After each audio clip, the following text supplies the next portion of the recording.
Welcome once again to Commander by Danon. Today we continue building decks led by the legendary creatures from the Final Fantasy set. Leading today's deck is everyone's favorite Final Fantasy thaumaturge, Papalymo Totolymo.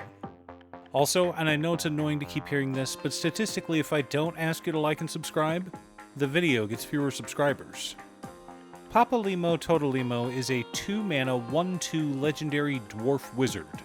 Whenever we cast a non-creature spell, we deal 1 damage to each opponent and gain 1 life.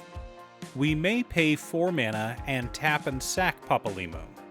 If we do, each opponent who lost life this turn sacrifices a creature with the greatest power among creatures they control. Papalymo is a member of the Scions of the Seventh Dawn, and, in some cases, is the one who invites us to join. Let me explain.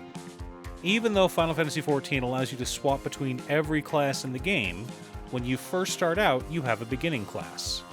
The starting classes determine which of the 3 main cities your character begins their adventure in. If you choose Archer, Lancer, or Conjurer, you start in Gridania and get to meet Papalymo along with Ida. Now, in the world of Eorzea, we don't have dwarves.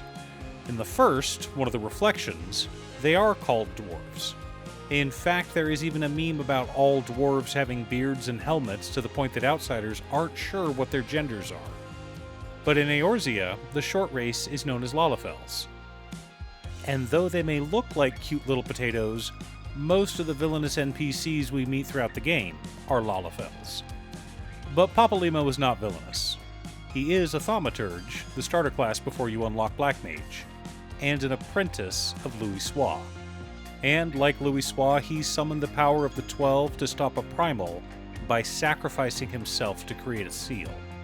And while Louisoix sealed away Bahamut, Papalymo sealed away Shinryu. This explains his activated ability.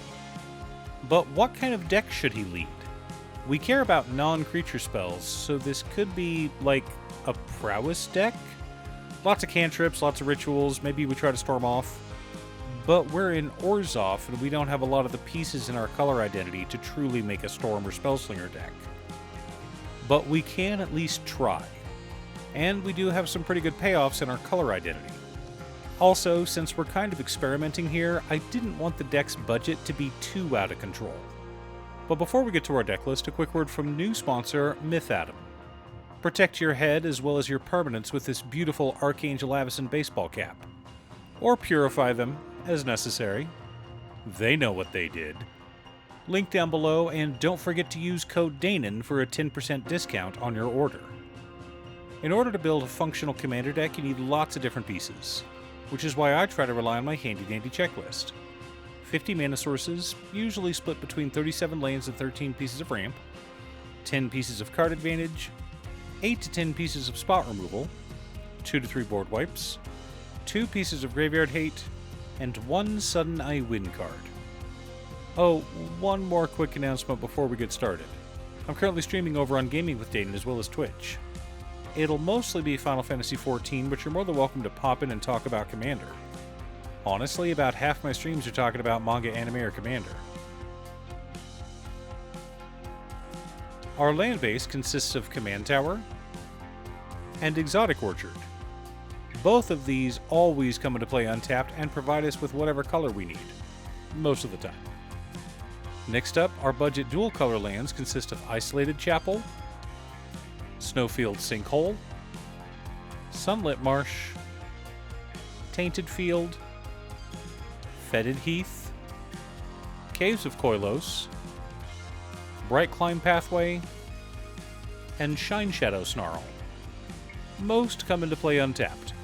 I like running the dual-colored lands just in case you want to add fetches to the deck later on. Next up, Orzhov Basilica. Yes, it bounces a land back to our hand and comes into play tapped. So what? It taps for 2 mana. We've also got Bojuka Bog for graveyard hate, Evolving Wilds, Terramorphic Expanse, and Myriad Landscape for color fixing and ramp. Finally, we've got 11 plains and 11 swamps. Yes, that's a lot of basics. We're mostly a budget deck, remember? So if you want to add fetches or some of the nicer dual-colored lands, just cut a few basics. But not too many.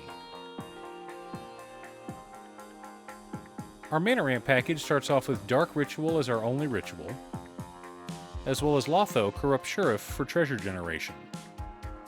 For mana rocks, we've got Soul Ring, Arcane Signet, Talisman of Hierarchy, Orzhov Signet, Marble Diamond, Charcoal Diamond, Mind Stone, Felwar Stone, Gilded Lotus, and Thrawn Dynamo. Finally, for land ramp, we're running Wayfarer's Bauble and Solemn Simulacrum. Not bad for our budget and color identity.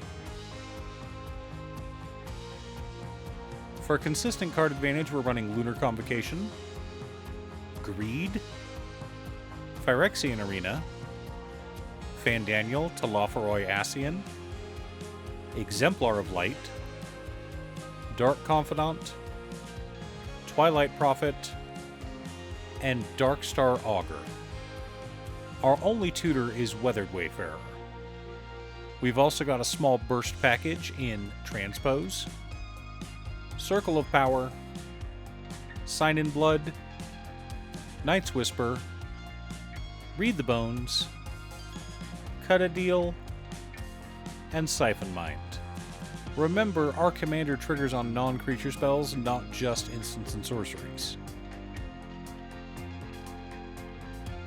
For interaction and spot removal, we've got Cornered by Black Mages, Reprieve, Swords to Plowshares, Path to Exile, Anguished Unmaking, Despark, Fracture, Imp's Mischief, Generous Gift, Mortify, Vanishing Verse, Utter End, Vindicate, and Disenchant. For protection, we're also running Ink Shield and Ghostly Prism. Gotta make sure we survive long enough to drain out our opponents. Our board wipes consist of Dam, Farewell, and the Battle of Bywater. Flexible and powerful. Just what you want. The core of our deck consists of Black Mage's Rod, Starscape Cleric, Veto, Thorn of the Dusk Rose, Monastery Mentor, Marauding Blight Priest, Kumbal, Console of Allocation, Enduring Tenacity, Sedgemoor Witch, Sorin of House Markov, Sanguine Bond, and Wound Reflection. We've got a lot of effects that help us deal more damage and a few token generators to help create blockers. Finally, for some additional life gain, we've got Blind Obedience and Authority of the Consoles. Yes, I know they're also stacks pieces. Why do you think I ran them? Now that we have our deck list, let's compare it to our checklist.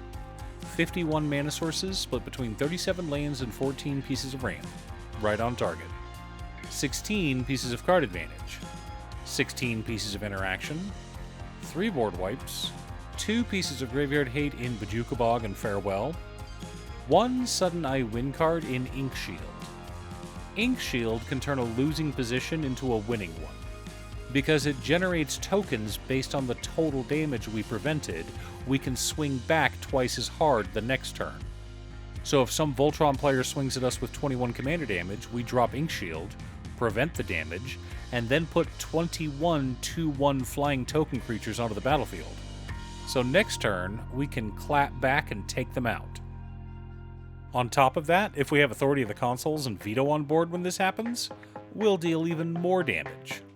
Delicious. Do you have a Papalymo Totolymo commander deck?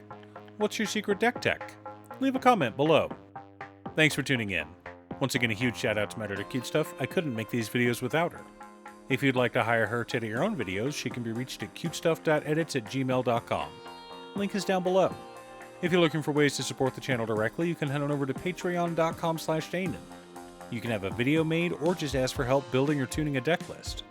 I also wanted to give a quick shout out to all of my patrons: Waffles, Jiraiya, Muffins, Marcus, Brett, Roxy, Alix, Borgie, Congo, Robert, Pi, Cazares, Patrick, Tiz, Art, Richard, Sint, Boomy, Osser, Justin, Golden Walker, Captain Hammer, Yori, Sleech, Zach, Mr. Salty, and Hua. You guys are awesome. I post new Commander Deck videos every weekday, so be sure to subscribe and ring the bell to be notified of new videos. Again, thanks for watching, and I'll see you all again next time on Commander by Danon.